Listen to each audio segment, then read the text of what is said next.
Welcome back to Korean Tapas. This is episode 32.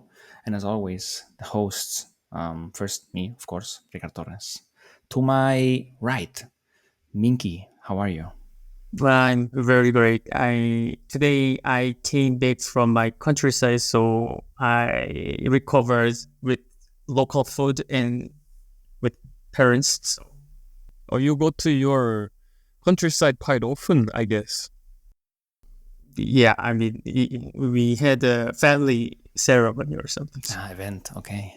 I remember our trip there. It was amazing. If you haven't, if you know about our trip, just go to Jisang's YouTube channel and you can see our experiences there. It was quite the trip. And speaking of Jisang, here you are. Hello. Hi, no time no see. Good to be back here again. Yeah. We should meet more often. And the other day, somebody was talking to me, and they were mentioning Korean tapas, and I was like, "Oh, so you still listen to the Korean tapas?" Yes, people listen to us, so we should keep recording for our fans. So yes, our fans, you should leave us a comment if you're still listening, because otherwise, we don't know.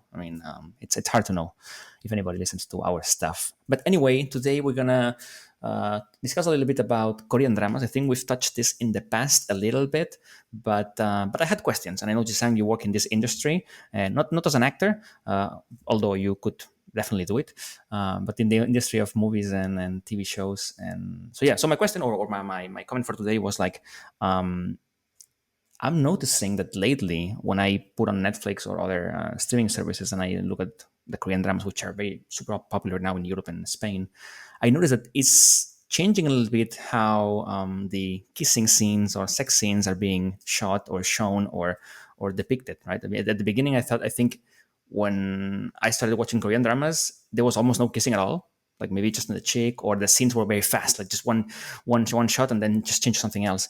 But now the camera stays focused on the couple, and they go on and on and on in different angles, and yeah, it's for me it's interesting. What are your thoughts about this?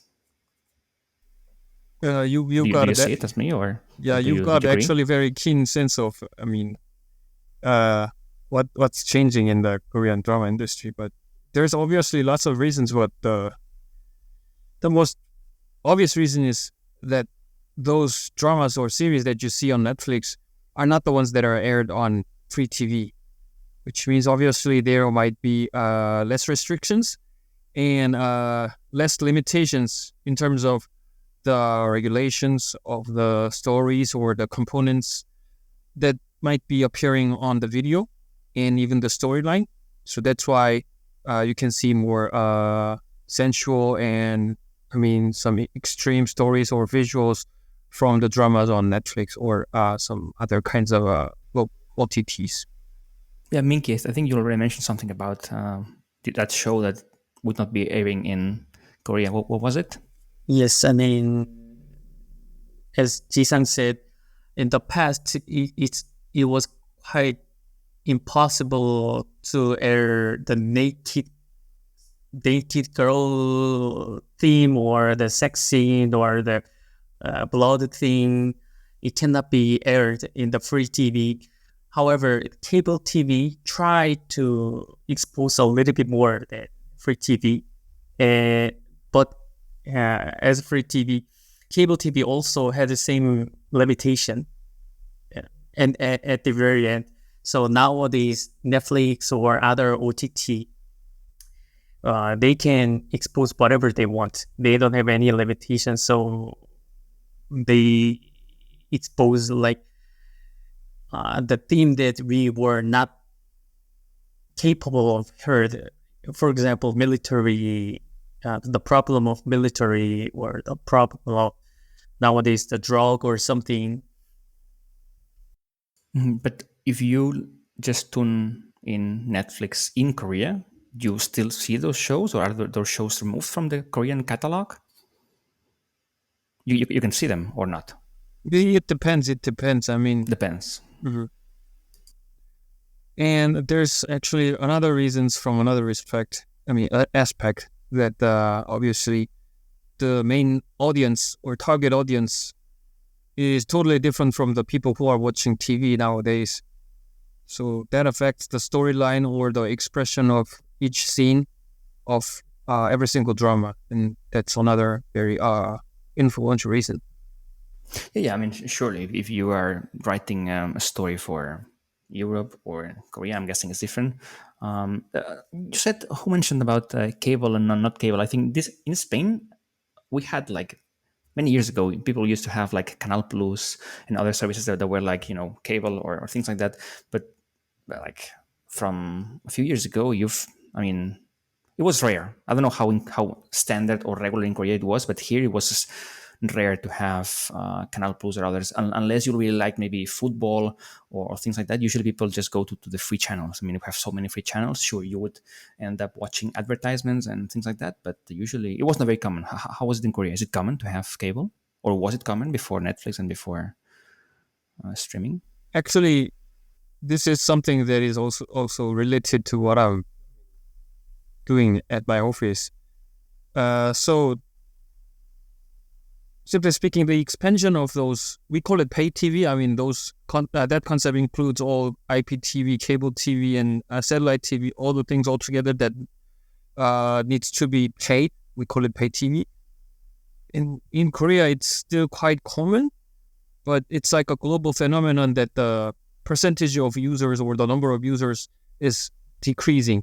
It's like global trend. Every single country in the world, except for the ones who are still at the early stage of those pay TV, all the countries, I mean, especially in the developed countries, the number of users of those pay TVs are rapidly decreasing, and it's almost directly converted to OTT usage. That's what's happening in the world.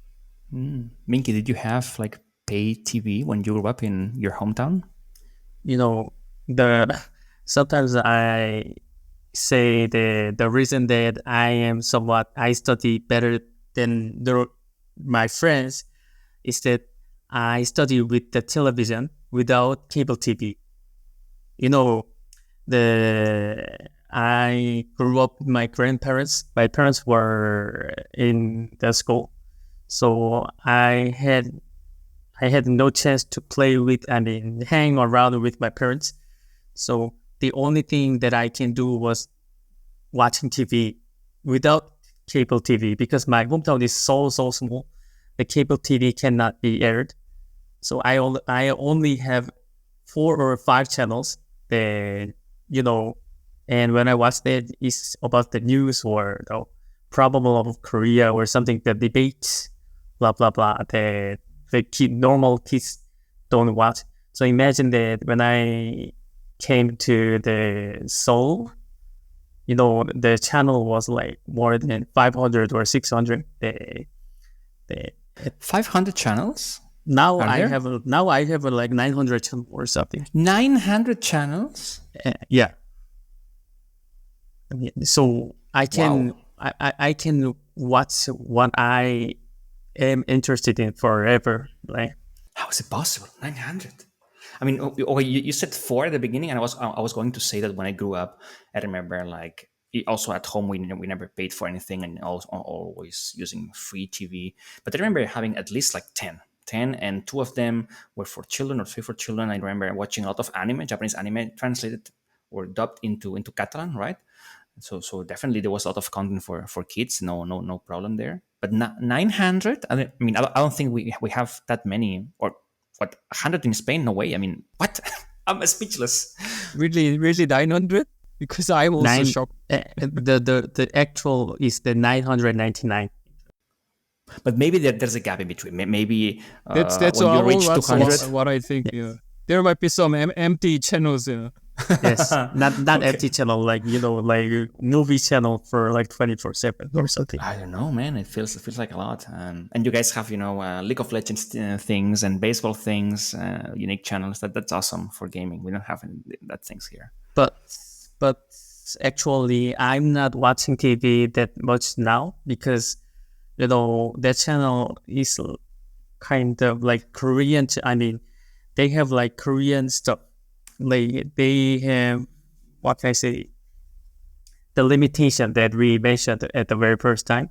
So Right. nowadays I usually watch Netflix because in the Netflix, I can watch not only American but also German, Spanish. Yeah. How can we imagine that we can watch Spanish drama in Korea, but right, like the elite, Yeah, yeah. or Spanish bodies, Ye- European kissing, European boobs. yes, I mean, I see what you like. I see what you like. Dirty boy. Makes sense. Makes sense. For me, it's the complete opposite, right? I'm so fed up with the Spanish like catalogs that I go to Netflix to find Korean stuff. But I understand we are totally different. Yeah, yeah. That's cool. But back to the Korean things. So Jisang, um, or maybe any of you, because before we started the call, I mentioned what was it, King the Land, the drama from Netflix. But now I discovered Minki said that it's not from Netflix, that is from a Korean station. But I was telling him that that show shows a lot of close-ups and kissing, and it was like very long scenes. And I'm like, what is this? I love it. I want more of that, right? Do you know, any of you, any show that might not fit into that Korean regulations and stuff, but we can recommend to me or to the listeners? Minky, you can go first because I think you watch Not more dramas Spanish, than I not do. German, not French, but Korean stuff with kissing and bodies and but the via good Netflix, stuff. I'm not sure that Netflix I don't or know, or the other services, whatever you get your sexy time. I always, and maybe I mentioned this drama for a long time ago to Ricard too, but the one drama is so called Jisang. You recommended this to me like 100 times for 100 years. Yes, I did try that, but that's the office stuff. There's no kissing in there. I want the good stuff. I want two Koreans and showing their six packs and the great bodies. Models everywhere. That's why you watch the Korean dramas. Everybody's so handsome. But you mean the romantic or sexy or something like? Come on. All Korean dramas except for Misang and another one from The Office are all like love triangles and yeah, it's drama, man. It's drama. What I'm curious about, like, King of the Land, I like it a lot. I like the performance and the story, but there's not much drama. Surprised. When things are going so well, I always know that, okay, now in this episode, everything is going to shit, and now they're gonna break up and go back together again. But no, in this show, it's like everything is fantastic. And like, when is the drama coming? I don't know, but probably soon. Any recommendation from you, Jisang? You work in this industry. What should we watch?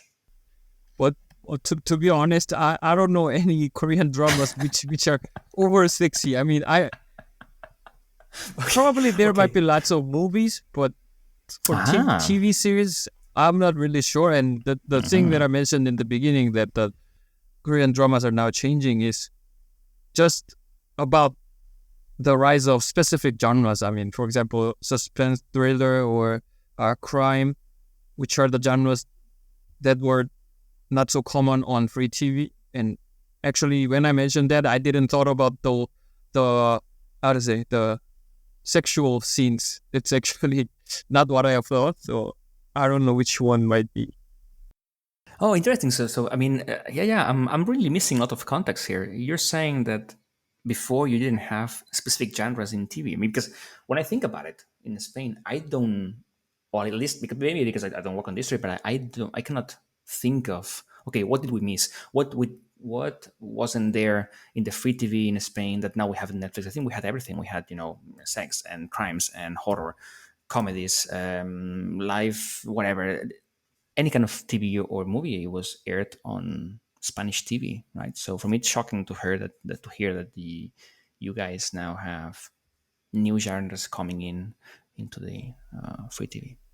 Technically, those are not new genres. They also existed in the past, but the biggest difference is that previously all the, so-called crime or suspense series, even though they focuses on all those cases that are happening inside the story, there always used to be a love story combined together, and those were never been removed from the story. And sometimes many people said that those love stories make it hard to focus on the actual, On the storylines. murder, Exactly, blood, exactly. So killings. even they say that it's like a suspense or crime drama. The actual video spends more time on expressing the emotions of the people who they love each other. So that's like for some people it was good, but for many people they thought we all only make love dramas and that's all.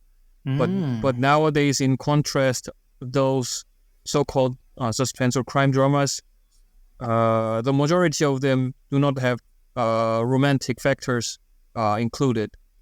So interesting. yeah, Like true crime, where they just it's they show witnesses and the victims, and this guy murdered that woman, or the other way around, and there's no interesting. yeah. So nowadays, as a fan of crime dramas, I think nowadays the quality is higher than before. You're a fan, so give me one. Come on, recommendation from Jisang.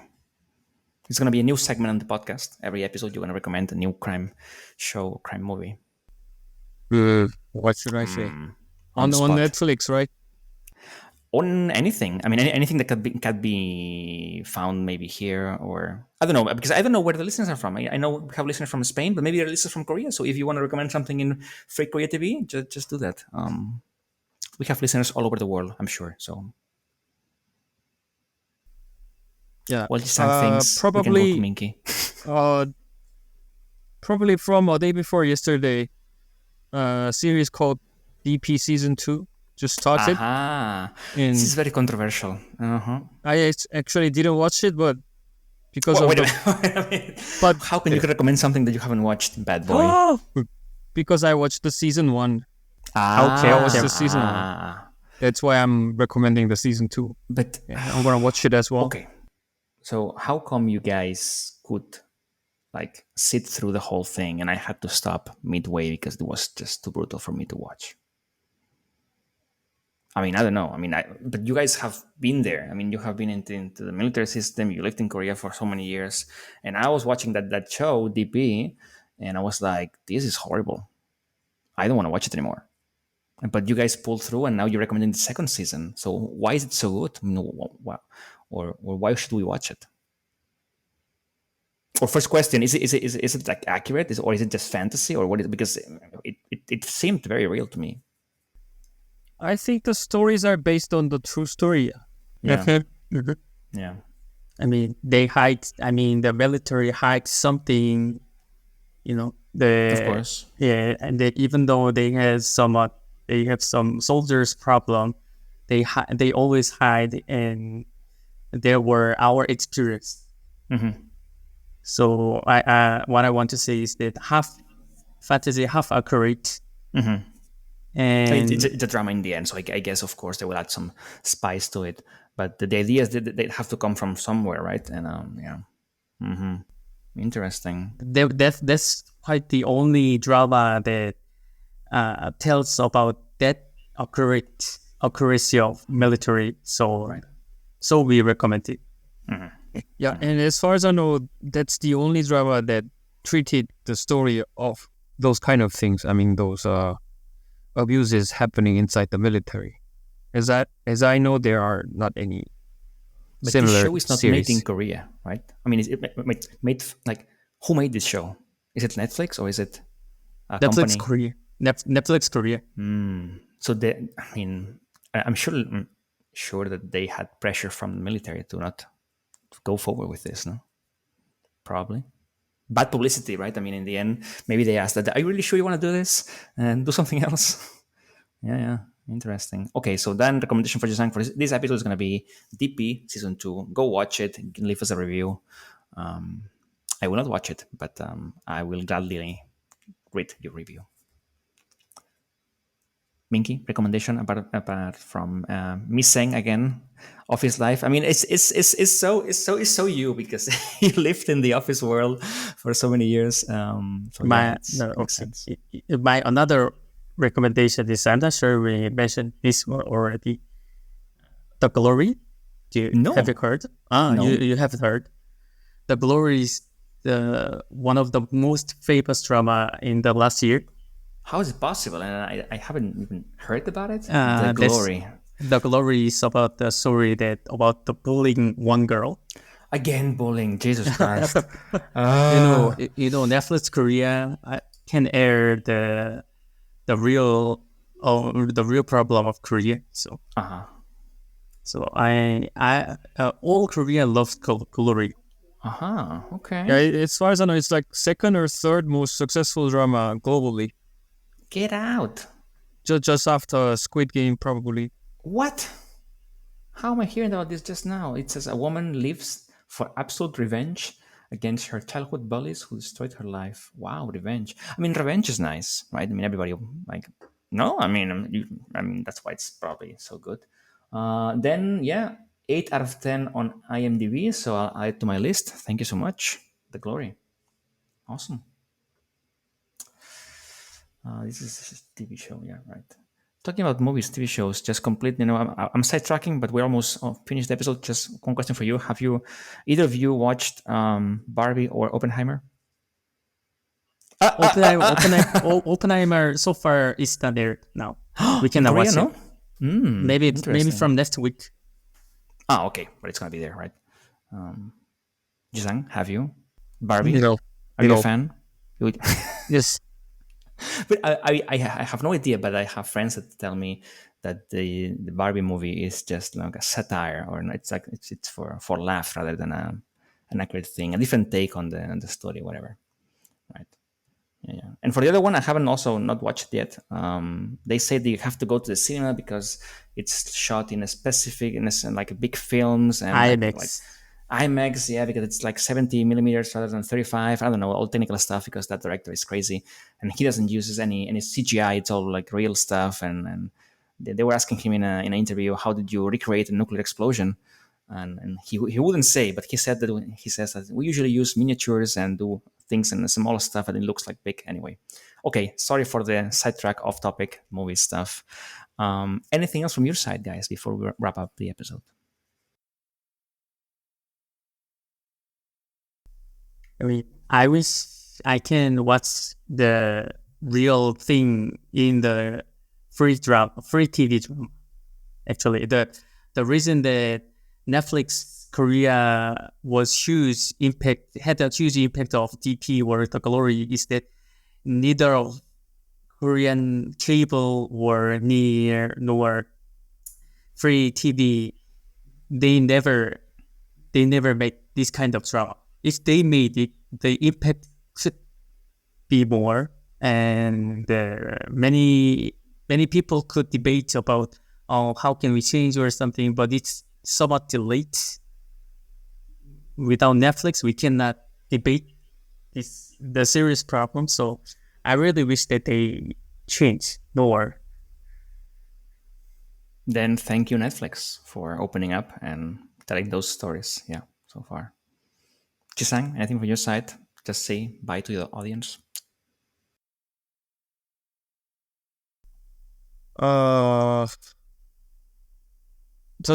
This is just a simple information, but which might be probably interesting, is that, like, there are lots of Korean dramas on Netflix. I mean, obviously there are lots of dramas that are visible from Spain as well. And there are basically two types of Korean dramas on Netflix. First one is Netflix original, and the second one is, even though they have it as an original, at the same time they are simultaneously aired on Korean channels. And the thing is, there might be lots of reasons, but but the majority of Korean dramas which are more popular are the ones that are totally originally from Netflix, not the ones that Netflix acquire from the TV stations. This is probably not the fun fact, but for me it's a fun fact, and it's not released to public, I guess. So I just wanted to tell it to you guys. Yeah. I mean, but I guess the takeaway is that people want to hear those stories, and they want a different kind of TV that they're used to, right? They want to change the Korean TV, and it's nice that people push for Netflix, and sad that you have to pay to get those programmings and catalogs. But yeah.